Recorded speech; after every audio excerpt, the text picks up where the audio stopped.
Hello, well, Don Reeder here. We're here again today to show you, well, we're going to show you the first of 3 accessories that we're bringing out within the next week or so. This one is already available on the website, and so we're going to show it to you, this to you in this video, and we'll have a couple more videos for the other accessories we're coming out with. This is our rotary platen. The next video is going to be on our surface grinder, and the next video after that will be on a buffer disc sander attachment we have. So at any rate, we'll work with this rotary platen today. Greg, zoom in here a little bit. I'm going to shut this thing off. What I want to show is the thickness of this material that we machine out. We start out with 1-inch plate, come on around this side here,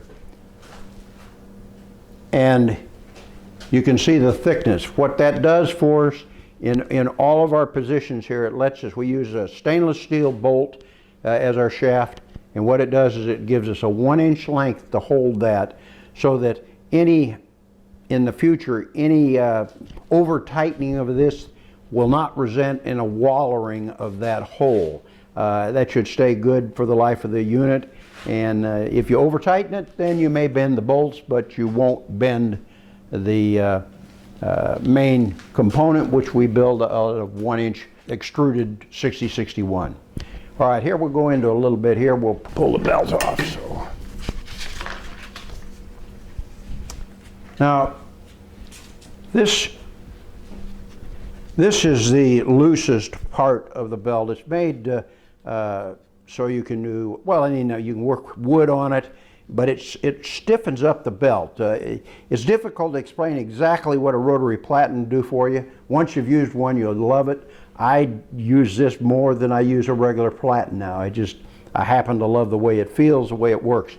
Now this and this side here, this is the loosest of the side,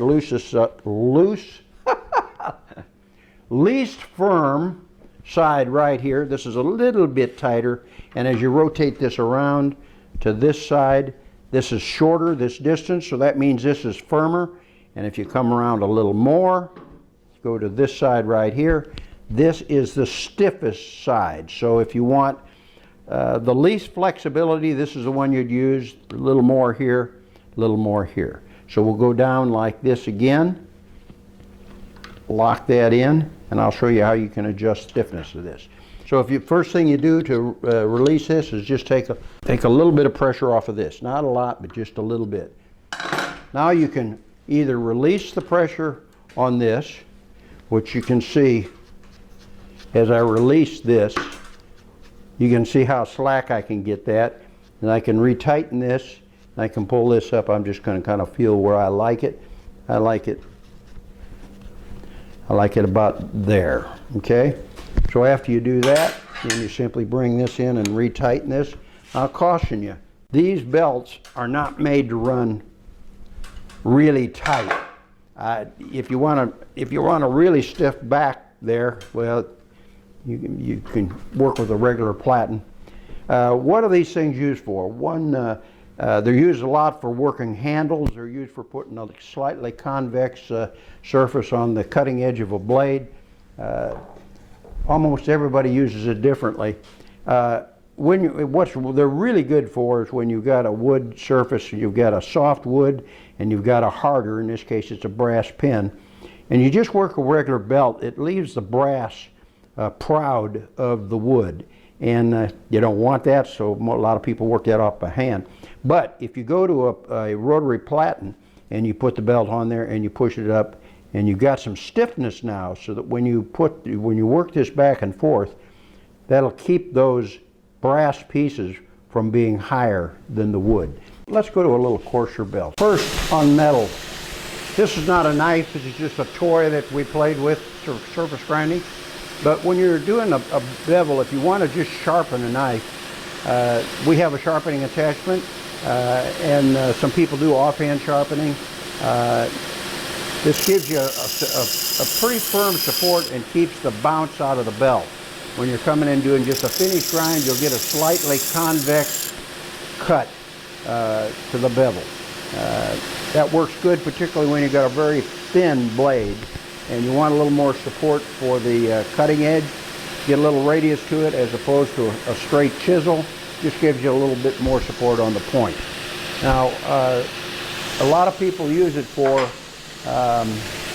shaping wood. And what it does, when you're shaping it, it gives you a lot smoother your shape when you're doing a radius here.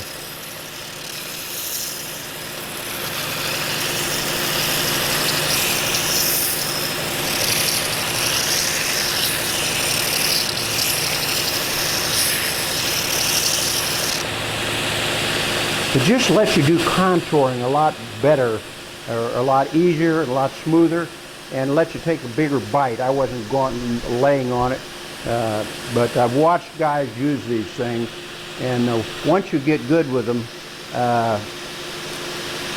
it's like watching an artist paint a painting. The use of the different tools when you are competent. Can you think anything more about this particular attachment, Greg? These are for sale. They're on our website, reederproducts.com. You can go there to get pricing. We don't price on these YouTube videos because if the market changes, if we get, they can go up, they can come down, depending on the quantity we build. If we sell a lot of them, we're able to reduce the cost. If we don't sell too many of them, the cost will remain probably right where it is. If the cost of material goes up, well, that's going to be reflected in the price of the unit. So I guess that's about it for right now, Greg. You want to cut it off? We'll go on to the next accessory.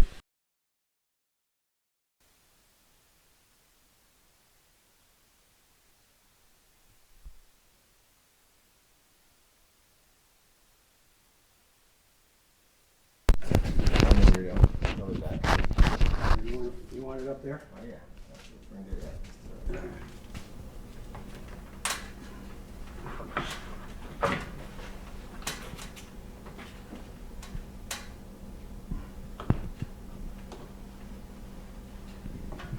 You had one. Okay. Okay.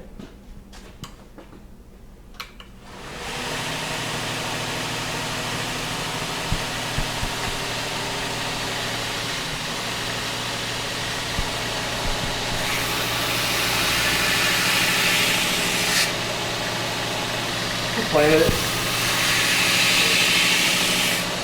So what I do when I'm doing this, you don't want to over grind what you've already ground with the surface grinder. I come in and I use my thumb just to feel it. It'll lock into place on the belt.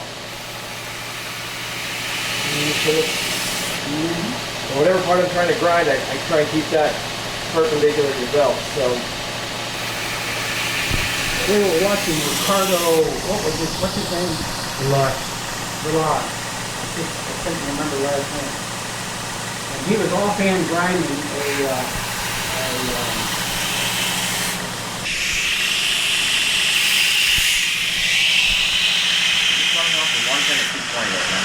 this is running off 110, but of course it's converting it to 2.3 phase. The motor is 2.3. Something else we noticed, they had a hurricane over one. Also, a little secret: if you throw a little baking soda in your dunk tank, your knife won't rust up on you.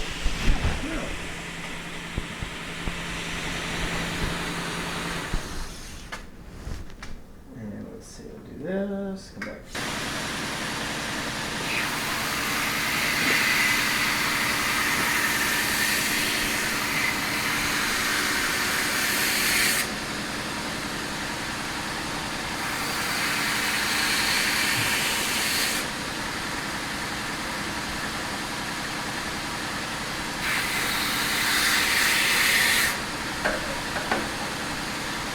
I think that's actually 10. I think that's a piece of 10 80.